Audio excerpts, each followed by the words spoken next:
Episode 3 अब शुरू होता है, जहाँ पर हम लोग को दिखाया जाता है कि ड्रैगन में से एक लीच बाहर आता है, जिसे देखकर लॉयड पूछता है कि लीच कैसे तरीके का क्रिएचर होता है। तो ताओ उससे कहती है कि तुम चिंता मत करो, तुम जल्दी से डंजन को छोड़कर चले जाओ। तब रॉबर्ट यानी लॉयड कहता है लेकिन मुझे फाइट देखनी है। ये सुनकर ताओ अपनी काफी ज्यादा ताकत दिखाकर लॉयड को काफी पीछे धक्का मार देती है और कहती है माफ करना, इससे तुम्हारी थोड़ी बहुत हड्डी टूटेगी, लेकिन मरने से तो ये बेहतर ही है क्योंकि लीच काफी ताकतवर होते हैं। लॉयड अब पीछे जाने लगता है, जिसके बाद वो लीच ताओ के ऊपर हमला करने लगता है। ताओ भी उसके सारे अटैक्स को डॉज कर रही होती है। वो कह रही होती है कि आखिर ये कैसे हो सकता है कि एक लो लेवल डंजन के अंदर लीच है। लीच को हराने के लिए तो ए रैंक के एडवेंचरर्स भी काफी नहीं होते हैं। वो कहती है कि मैं इतने टाइम बाय करूंगी, इतने में रोबोट बाहर निकल जाएगा डंजन से। जिसके बाद रोबोट को दिखाया जाता है जो कि पीछे गिर रहा होता है। वो कह रहा होता है कि मुझे की के बारे में चीजें सीखनी है और डंजन के बारे में भी, इसलिए अब वो अपने ऊपर बैरियर लगा देता है, जिसकी वजह से वो वहीं पर रुक जाता है। और वो कहते हैं कि क्या वापिस जाना सही रहेगा क्योंकि ताओ ने मुझे क्यों फेंका मुझे नहीं पता। वो ग्रिम से पूछता है कि तुम्हें क्या लगता है। जिसके बाद वो देखते हैं कि ग्रिम की हालत तो काफी बुरी हो चुकी है।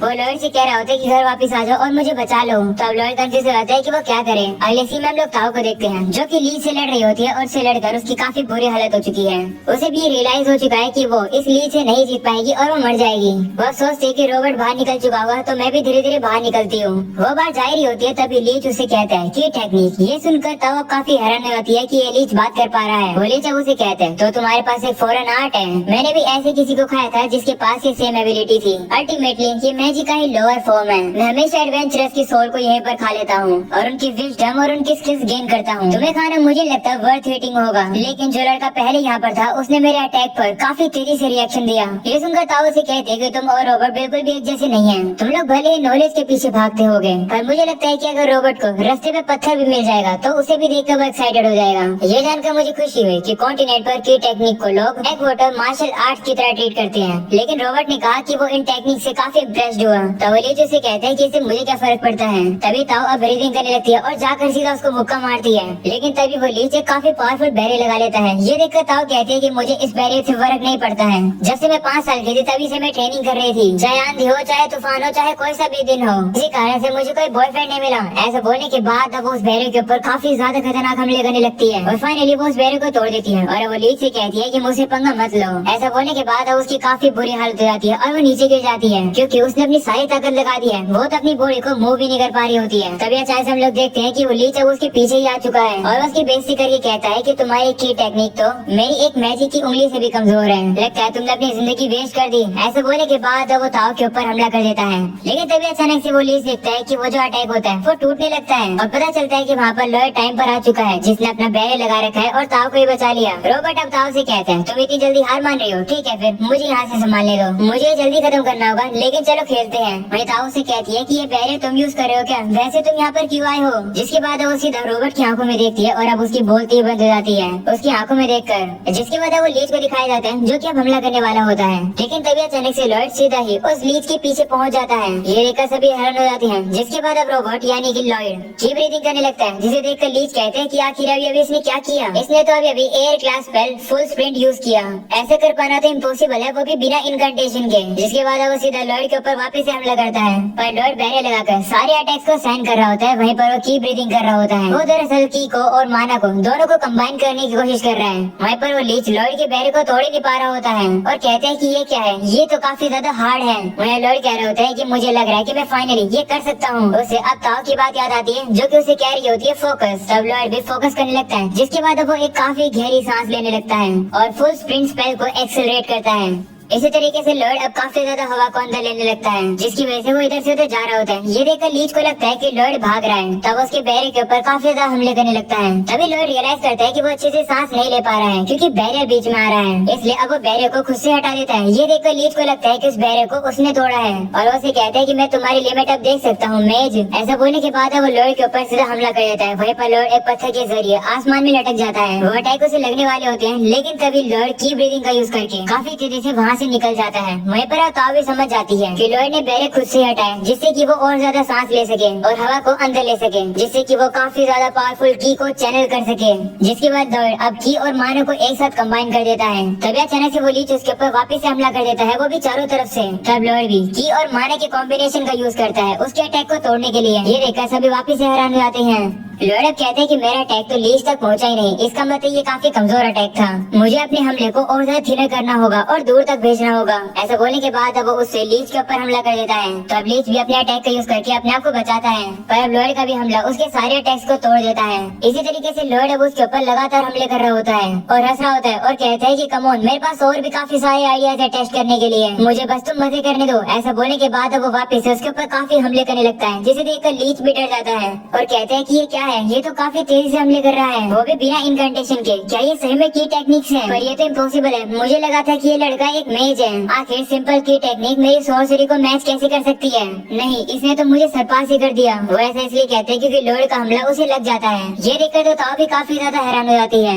तभी लॉयड अब अपने अटैक को और ज्यादा पतला बनाता है और ज्यादा तेज भी, और सीधा लीच के ऊपर हमला करता है। लेकिन अब वो लीच अपने ऊपर एक बैरियर लगा देता है, पर बैरियर से कुछ भी नहीं होता है। लॉयड का अटैक उस लीच को उसके बैरियर के अंदर भी मार देता है। लीच अब मरते हुए कहता है कि ये नहीं हो सकता है, जिसके बाद अब लॉयड एक्साइटेड होकर ताओ से कहता है कि मुझे समझ आ गया। ये सुनकर तो ताओ भी काफी खुश होती है। अगले सीन में वो लोग अब ट्रेजर बॉक्स को ओपन करते हैं। उस बॉक्स में से जो सामान मिलता है उसे देखकर ताओ कहती है कि ये तो काफी वेस्ट ऑफ टाइम हो गया, हमने इतनी मेहनत करी और ये बेकार से चाकू मिला। तब लॉयड कहता है कि मुझे लगता है कि इस चाकू को माना में बात किया गया है, क्या मैं इसे ले सकता हूँ? तब ताओ कहती है ठीक है, वैसे भी इसके ऊपर जो एन्चेंटमेंट की गई होगी वो इतनी भी कमाल की नहीं होगी। तभी वो लोग अब देखते हैं कि वो जो ट्रेजर बॉक्स होता है वो जमीन के अंदर अब धंसने लगा है और वो डंजन भी हिलने लगता है। ये देखकर रॉबर्ट कहता है कि ये क्या हो रहा है? तो ताओ से बताती है कि हमेशा ऐसा ही होता है, जब ट्रेजर ले लिया जाता है तो सबसे पहले डंजन गिर जाता है। ये सुनकर लॉयड मन में सोचता है कि ये अपना ट्रेजर गिव अप कर रहा है जिससे कि ये डंजन सर्वाइव कर पाए। इसका मतलब ये ट्रेजर चेस्ट बेसिकली इस डंजन का कोर है, ये काफी ज्यादा काम आएगा, ये तो काफी इंटरेस्टिंग है, मैं इसे अपने साथ लेकर जा रहा हूँ। लॉयड अब उसे बाहर निकाल रहा होता है, लेकिन अब ताओ से कहती है कि ये सब काम बाद में करना, अभी डंजन गिर रहा है, हम लोग को जल्दी से बाहर निकलना चाहिए। तभी लॉयड को उस ट्रेजर बॉक्स के ऊपर वाला हिस्सा मिल जाता है, जिसके बाद वो डंजन पूरी तरीके से गिर जाता है और अब वो लोग भी सेफली बाहर आ जाते हैं। लॉयड देखता है कि डंजन तो अपने आप ही बंद हो रहा है, जिसे देखकर लॉयड एक्साइटेड होता है और कहता है कि डंजन ताकत इकट्ठी करेगा जिससे कि ये वापस से डंजन बन सके। तभी ताओ से कहती है तो तुम एक मेज हो, वैसे तुम कमाल के थे, वैसे अंत में तुमने मैजिक की जगह की टेक्निक यूज क्यों करी? क्या तुमने वो मेरे लिए किया क्योंकि वो लीच मुझे चिढ़ा रहा था? तो लॉयड कहते नहीं, मैंने उसे यूज इसलिए किया क्योंकि मुझे लगा कि उसे यूज करना मजेदार है। ये सुनकर ताओ डिसअपॉइंट होती है और कहती है मुझे लगा ही था तुम यही कहोगे। तभी रॉबर्ट चिल्लाता है और कहता है मैं तो भूल गया था कि मुझे जल्दी घर जाना है। ऐसा बोलकर अब वहाँ से जाने लगता है, जिसके बाद अब ताओ से तभी बताती है कि जो अंत में तुमने अटैक यूज करा था वो दरअसल एक सीक्रेट की ब्लास्ट टेक्निक है, की ब्लेड। ताओ कहती है कि मैं उसे यूज नहीं कर सकती हूँ, इसलिए मैं काफी ज्यादा ट्रेनिंग करूंगी और काफी कमाल की लड़की बनूंगी। तब रॉबर्ट कहते हैं ठीक है, चाहे मैजिक हो या फिर की टेक्निक हो, खुद पर काम करना हमेशा मजेदार होता है, चलो एक साथ इम्प्रूव करते हैं। ताओ ऐसा बोलने के बाद अब रॉबर्ट वहाँ से चला जाता है। वहीं पर ताओ भी कहती है हाँ मैं खुद पर काम करूंगी और ऐसी लड़की बनूंगी जिसे तुम पसंद करने लगो। पर तभी वो चिल्लाकर कहती है लेकिन एक सेकंड रुको, मैं तुम्हें ढूंढूंगी कैसे? वहीं पर अब लॉयड तो उसे इग्नोर करता हुआ अपने वापस से रियल फॉर्म में आ जाता है और वो काफी तेजी से अपने घर पहुंचता है और कहते हैं ग्रिम क्या तुम ठीक हो? तभी वो देखते हैं कि ग्रिम की तो काफी ज्यादा बुरी हालत हो चुकी है। वो अब कह रहा होता है कि आखिर सिल्फा क्या है? हम लोग का पास्ट कैसे दिखाया जाता है जहाँ पर ग्रिम सिल्फा से लड़ रहा था। वह सिल्फा हैरान होकर ग्रिम से कहती है कि आप मजाक कर रहे हो क्या? आखिर आप अचानक से इतने कमजोर कैसे बन गए? प्रिंस लॉयड लगता है मुझे आपको वापस से ट्रेनिंग देनी होगी। ऐसा बोलने के बाद अब ग्रिम को काफी ज्यादा मारती है, जिसकी वजह से उसकी ऐसी हालत हो चुकी है। वो लॉयड से कह रहा होता है कि भले मैं एक डीमन हूँ, मैं उससे नहीं जीत पाया। तब लॉयड भी उसे कहता है माफ कर दो, ये मेरी गलती है। और अब लॉयड उसी नाइफ को जो कि उसे ट्रेजर बॉक्स में से मिला था उसके साथ एक्सपेरिमेंट करने के लिए आता है और कहता है कि भले ये नाइफ अभी खराब दिखता हो लेकिन ये काफी कमाल का ट्रेजर है। ऐसा बोलने के बाद वो उस नाइफ को गर्म पानी में डिप करता है और फिर वो उसकी सरफेस को स्क्रैप करता है, जिसे देखकर वो कहता है कि मुझे लगा ही था कि इसे माना एसेंस के साथ ट्रीट किया गया है। ये कैटलिस्ट है जो कि एन्चेंटमेंट मैजिक के लिए यूज करी जाती है, जहाँ पर तुम मैजिक फॉर्मूला किसी वेपन के ऊपर लिखते हो जिससे कि तुम उस वेपन की स्ट्रेंथ को बढ़ा सकते हो। और लगता है कि इस नाइफ के ऊपर बूस्ट पावर एन्चेंटमेंट लगा हुआ है। तो ग्रिम उसे कहते हैं इसका मतलब तुम एन्चेंटमेंट मैजिक स्टडी कर सकते हो, जिस पर लॉयड कहते हैं कि ये इतना सिंपल भी नहीं है। और अब उसे जितने भी माना एसेंस मिलते हैं वो उन सभी का फॉर्मूला ब्रेक डाउन कर देता है और कहते हैं कि अगर कंसीडर करें कि इस नाइफ से हमें सिर्फ इतना ही माना एसेंस मिला है तो मतलब है कि माना एसेंस आना काफी मुश्किल है और एन्चेंटमेंट स्पेल भी करना काफी मुश्किल है। अगर फेल हो जाते हैं तो एसेंस और वेपन दोनों ही वेस्ट हो जाते हैं, इसलिए हम लोग इस माना एसेंस को एनालाइज करेंगे और अपने खुद के लिए बनाएंगे। लॉयड कहते हैं कि अभी जो स्पेल मैं यूज कर रहा हूँ ये स्पेल गंदे पानी को प्यूरिफाई करने में काम आती है, लेकिन अगर हम लोग प्यूरिटी लेवल को थोड़ा सा अप करेंगे तो ये सभी बेस एलिमेंट को सेपरेट भी कर सकती है, जिसके बाद सभी एलिमेंट्स अलग हो जाते हैं जो कि होते हैं ऑयल, सिल्वर और हेमेटाइट। ग्रिम कहते हैं कि हेमेटाइट तो हम लोग को मोस्टी के कोर को पाउडर बनाने से मिलेगा, पर वो काफी रेयर होते हैं, जिस पर लॉयड कहते हैं कि हमारे पास डंजन का कोर है तो शायद से हम लोग उससे कुछ बना पाएंगे। बस हम लोग को बस ऑयल और सिल्वर चाहिए और कुछ काफी सारे वेपन्स चाहिए। जिसके बाद अब लॉयड अपने डैडी के पास आता है और काफी सारे सिल्वर कॉइन मांगता है। उसके डैड कहते हैं कि क्या तुम्हें गोल्ड नहीं चाहिए, जिस पर वो कहता है नहीं। जिसके बाद अब लॉयड सिल्वर कॉइन्स को ले जाता है। वहीं पर अब उसके डैड सोचने लगते हैं कि लॉयड तो कितना ज्यादा प्यारा है, मैं सोच रहा हूँ कि सारे पैसों को वो किस चीज पर खर्च करेगा। अगले सीन में लॉयड अपने रूम में आता है और वो सभी कॉइन्स को पिघला देता है, जिसकी वजह से उन लोगों को सिल्वर मिल जाता है। अगले सीन में अब लॉयड को दिखाया जाता है जो कि सिल्वा से लड़ाई कर रहा होता है। लॉयड पीछे जाकर फुल स्प्रिंट का यूज करके एकदम से सिल्वा के पीछे आ जाता है और उसके ऊपर हमला करने वाला होता है, लेकिन सिल्वा उसे देख लेती है और कहती है कि तुम स्लो हो। ये सुनकर अब लॉयड वापस से थोड़ा पीछे आ जाता है और अब अपनी पावर्स का यूज करके जमीन को ही उठा देता है।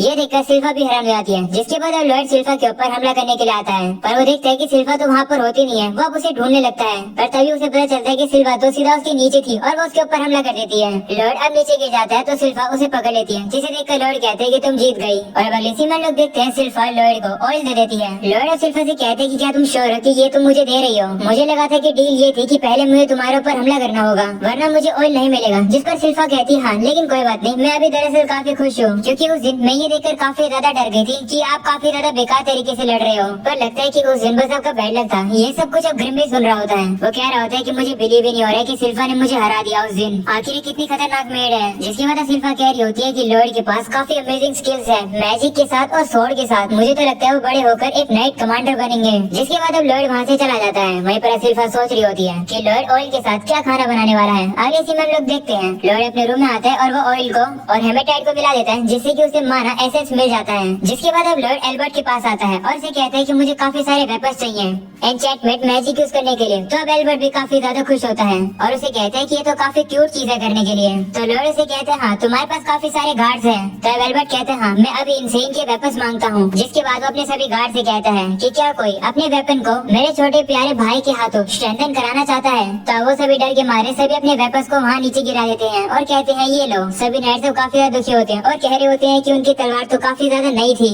एन्चेंटमेंट करना तो काफी ज्यादा रेयर होता है और ऊपर से 10 साल का बच्चा करेगा, इसका मतलब हम सभी लोग की तलवार गई। इन सारी बातों को ग्रिम भी सुन लेता है और वो काफी ज्यादा गुस्सा हो जाता है और कहते हैं कि हम सभी इतने कमाल के वेपन एन्चेंट करेंगे जिसे देखकर वो सभी हैरान हो जाएंगे। जिसके बाद अब लॉयड एन्चेंटमेंट करना शुरू करता है। ये देखकर अब ग्रिम हैरान हो जाता है कि लॉयड उस तलवार के ऊपर बूस्ट पावर की काफी ज्यादा लेयर लगा रहा होता है और जहाँ जहाँ उसे जगह मिल रही होती है वो वहाँ पर अलग अलग फॉर्मूलाज लगा रहा होता है। इतने ज्यादा फॉर्मूला लगाने की वजह से एक तलवार तो टूट ही जाती है, जिसे देखकर वो काफी डर जाते हैं। लॉयड अब कहते हैं मैंने गलती कर दी, ये स्टील इतने ज्यादा स्पेल को सहन नहीं कर पाई, ये तो करना सही में मुश्किल है। तो ग्रिम उसे कहते हैं कि आप हार मत मानो, आपने बस शुरू ही किया है। इसी तरीके से वो अब लॉयड को चेयर कर रहा होता है। जिसके बाद हम लोग देखते हैं कि काफी सारी तलवारें टूट रही होती है पर कुछ तलवारें सक्सेसफुल भी हो जाती है, जिसे देखकर वो सभी काफी खुश हो जाते हैं। जिसके बाद अब काफी दिन बीत जाते हैं। लॉयड अब एल्बर्ट को आकर बताता है कि 120 में से 50 वेपन सक्सेसफुल हुए हैं। लॉयड अब कहते हैं माफ करना, मैंने 70 वेपन वेस्ट कर दिए। वहीं पर सिल्वा कह रही होती है कि लॉयड खाना नहीं बना रहे थे। वह लॉयड कहते हैं कि एक्चुअली 80 वेपन सक्सेसफुल हुए थे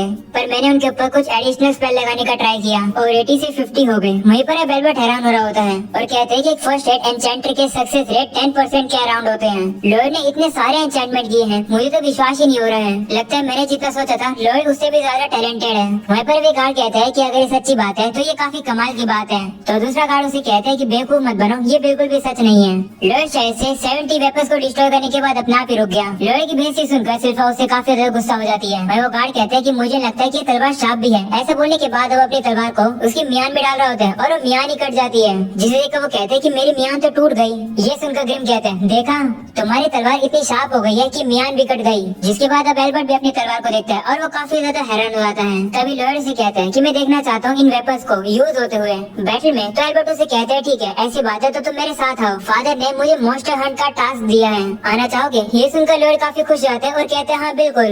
और अब अगले एपिसोड के थोड़े से स्पॉयलर्स। अगले एपिसोड में हम लोग देखेंगे कि वो सभी फॉरेस्ट में जाएंगे जहाँ पर तो ताओ भी आ जाएगी और उसकी फाइट सिल्वा से होने वाली है और साथ में हम लोग को एक खतरनाक सा मॉन्स्टर भी दिखाया जाएगा पर अगले एपिसोड में, जो कि हम लोग को अगले हफ्ते दिखाया जाएगा। आज के लिए इतना ही। ये एपिसोड पसंद हो तो लाइक कर देना, चैनल पर न्यू हो तो सब्सक्राइब कर देना। इंस्टाग्राम का लिंक तुम लोग को डिस्क्रिप्शन एंड कमेंट में मिल जाएगा, तो वहाँ पर फॉलो कर लेना। आज के लिए इतना ही, मिलते हैं अगले एपिसोड के अंदर। तब तक के लिए पीस आउट।